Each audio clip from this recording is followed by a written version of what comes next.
اس میں تعریف کرتے اور پھر کہہ دیتے لوگوں ھذا من عند اللہ، یہ اللہ کی طرف سے ہے، اور ان کے جو جہالا تھے، عام طبقہ تھا، اس کو تو کتاب کے قریب تک نہیں جانے دیتے تھے۔ جیسے آج کل ہمارے ہاں بھی ہے نا کچھ علماء جو کہتے نہ قرآن کا ترجمہ نہ پڑھنا، قرآن کا ترجمہ نہ پڑھنا، اگر پڑھ لیا اللہ اکبر اپنی طرف سے اپنی محنت سے جو اللہ نے تمہیں توانائی اور جو ہے وہ بصیرت عطا کی ہے اس کے ساتھ ترجمہ پڑھ لیا بس تم گمراہ ہو جاؤ۔ یہی حالت یہودیوں کی تھی، یہودی بھی کہا کرتے تھے کہ کتاب کے قریب نہ جانا، اور پھر اپنی من مرضیاں کرتے، اپنی طرف سے مسئلے لکھ لکھ کے کہہ دیتے یہ اللہ کی طرف سے۔ اور عام جو لوگ تھے ان کی حالت کیا تھی؟ اللہ نے فرمایا اتخذوا احبارهم ورهبانهم اربابا من دون اللہ، انہوں نے اپنے علماء کو، اپنے درویشوں کو اللہ کے علاوہ رب بنا لیا تھا۔ یہ آیت جب اتری تو حضرت علی رضی اللہ تعالی عنہ کہنے لگے یا رسول اللہ، ہم نے تو کبھی بھی اپنے علماء کو رب نہیں بنایا، ہم نے تو اپنے علماء کی کبھی پرستش نہیں کی۔ تو نبی صلی اللہ علیہ وسلم نے فرمایا علی مجھے ذرا یہ تو بتاؤ کہ جب تمہارے علماء کہہ دیتے اپنی طرف سے کہ یہ حلال ہے تو کیا تم اس کو حلال نہیں سمجھتے تھے؟ اور جس کو وہ کہہ دیتے یہ حرام ہے تو کیا تم اس کو حرام نہیں بنا لیتے تھے؟ حضرت علی کہنے لگے جی یا رسول اللہ صلی اللہ علیہ وسلم، آپ نے فرمایا حلال اور حرام کا اختیار اللہ کے سوا کسی کو دینا یہ اس کو رب بنانا ہے، یہ رب بنانا ہے اس کو، یہ اس کی پرستش ہے۔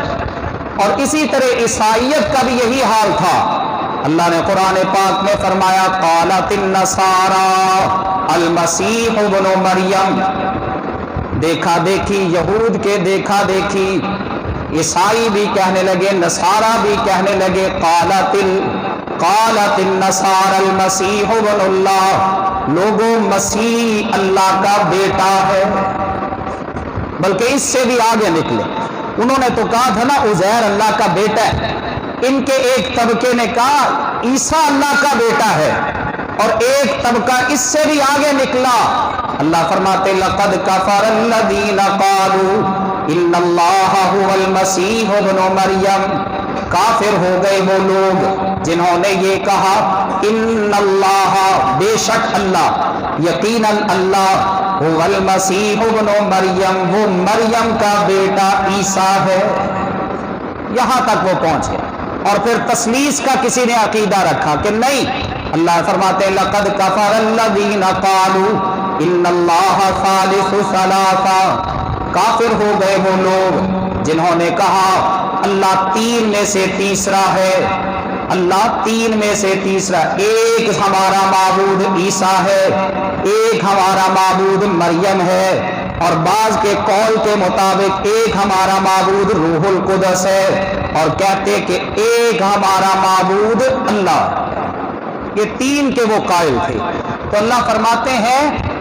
یہ کافر ہو گئے، اور یہ عیسائیت کے عقائد کی بات ہے، اور اس کے علاوہ جو انہوں نے اپنے اوپر بوجھ لاد لیے اپنی طرف سے بنا کے کہ نہیں یہ بھی نہیں کرنا، اس کے بھی قریب نہیں جانا، اللہ اکبر، اس کے یہ بھی نہیں کرنا، اپنی طرف سے مسئلے بنا کے، اللہ اکبر، یہ ان کی حالت تھی۔ اور ادھر عرب میں مکہ کے اندر جو مشرکین مکہ تھے وہ کہا کرتے تھے کہ ہم ابراہیمی ہیں، ابراہیم علیہ السلام کے مذہب پر ہیں،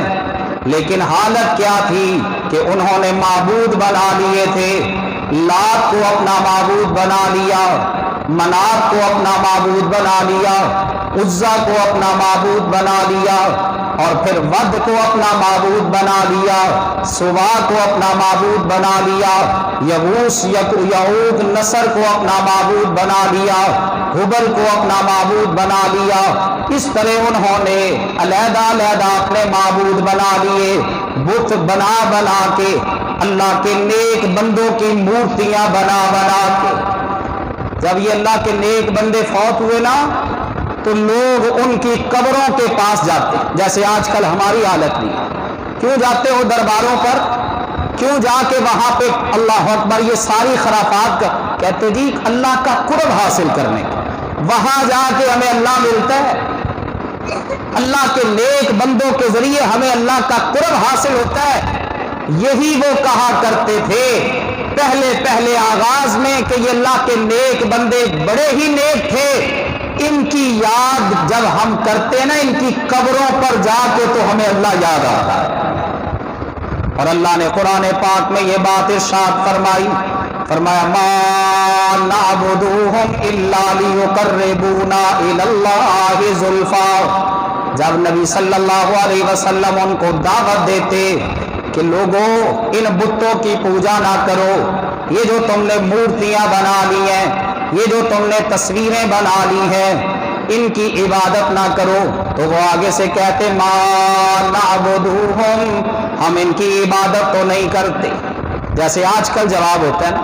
ہم تو قبروں کو جا کے سجدہ نہیں کرتے، حالانکہ آپ جس مرضی قبر پر جس کا عرس ہوتا ہو،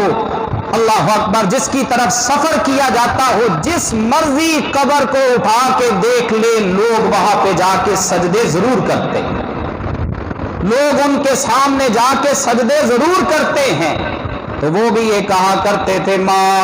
نعبدوہم الا لیقربونا الی اللہ زلفا، ہم ان کی عبادت نہیں کرتے، ہم تو ان کو پوجتے نہیں ہیں، ان کی پوجا نہیں کرتے، ہاں ہم یہاں پہ کیوں آتے ہیں لیقربونا الی اللہ زلفا، تاکہ ان کے ذریعے ہمیں ہمارے اللہ کا قرب حاصل ہو جائے۔ ہم تو یہاں پہ اس لیے آتے ہیں، یہاں اللہ اکبر منتیں چڑھاوے نظر و نیاز اور یہ سب کچھ اس لیے دیتے ہیں کہ ہمیں اللہ کا قرب حاصل ہو جائے۔ اور اسی طرح انہوں نے اللہ کے فرشتوں کو اللہ کی بیٹیاں بنا لیا، بلکہ یہ لات معاذ اللہ انہوں نے اللہ کی مؤنث اس کو بنایا کہ جیسے اللہ ہے نا اسی لفظ میں سے لات نکلا ہے، اور پھر اللہ کی صفت العزیز میں سے انہوں نے عزا بنا لیا، منان اللہ کی صفت ہے اس میں سے منات بنا لیا۔ تو اللہ رب العزت نے قرآن پاک میں کیا فرمایا وَيَجْعَلُونَ لِلَّهِ الْبَنَاتِ سُبْحَانَهُ وَلَهُم مَّا يَشْتَهُونَ وَإِذَا بُشِّرَ أَحَدُهُم بِالْأُنثَىٰ ظَلَّ وَجْهُهُ مُسْوَدًّا وَهُوَ كَظِيمٌ يَتَوَارَىٰ مِنَ الْقَوْمِ مِنْ سُوءِ مَا بُشِّرَ بِهِ أَيُمْسِكُهُ عَلَىٰ هُونٍ أَمْ يَدُسُّهُ فِي التُّرَابِ أَلَا سَاءَ مَا يَحْكُمُونَ۔ اللہ فرماتے ہیں یجعلون للہ البنات، انہوں نے اللہ کی بیٹیاں بنا لی ہیں۔ یجعلون للہ البنات، ان کا یہ دعویٰ ہے کہ اللہ کی بیٹیاں ہیں۔ اللہ کہتے ہیں سبحانہ، حالانکہ وہ اللہ پاک ہے، وَلَهُم مَّا يَشْتَهُونَ، یہ وہ کچھ کرتے یا اپنے لیے یہ وہ پسند کرتے ہیں جو یہ چاہتے ہیں۔ مکہ والوں کے اندر یہ بیماری تھی نا، اللہ اکبر، کے اپنے لیے وہ بیٹیوں کو پسند نہیں کرتے تھے، تو اللہ فرماتے اللہ کے لیے بیٹیاں اور اپنے لیے بیٹے پسند کرتے، اور حالت ان کی کیا ہے اذا بشر احدهم بالانثى، جب ان میں سے کسی ایک کو بیٹی کی خوشخبری دی جاتی ہے ظل وجهه مسودا وهو كظيم، تو سخت غصے کی وجہ سے اس کا چہرہ سیاہ ہو جاتا ہے۔ یتوارا من القوم من سوء ما بشر به، اس بیٹی کی بشارت کی وجہ سے چھپتا پھرتا ہے، آر محسوس کرتا ہے، اور اندر ہی اندر سوچتا ہے ام یدسہ فی التراب، اس کو میں ذلت، اہانت، توہین کے باوجود اللہ اکبر اپنے پاس رکھوں یا اس کو مٹی میں زندہ دفن کر دوں، اور پھر اسی لیے وہ زندہ دفن کیا کرتے۔ اللہ اکبر، کوئی تو رکھ لیتا لیکن آر محسوس کرتا، لوگوں کے سامنے نہ جاتا، عام محفلوں مجلسوں میں نہ جاتا کہ کوئی یہ نہ کہہ دے کہ یہ بیٹی والا آیا ہے، اس کے علاوہ اکثریت ایسوں کی تھی کہ بس بچی ہوئی ہے، وہ جب 4 5 6 7 سال تک ہو اس کو زندہ دفن کر۔ یہ حالت تھی مکہ والوں کی، ننگے ہو کے طواف کیا کرتے تھے، ننگے ہو کے بیت اللہ کا ننگے ہو کے طواف کرتے۔ حضرت ابراہیم علیہ السلام نے ساری زندگی توحید کی دعوت دی، بتوں کو توڑا، لیکن ان بدبختوں نے حضرت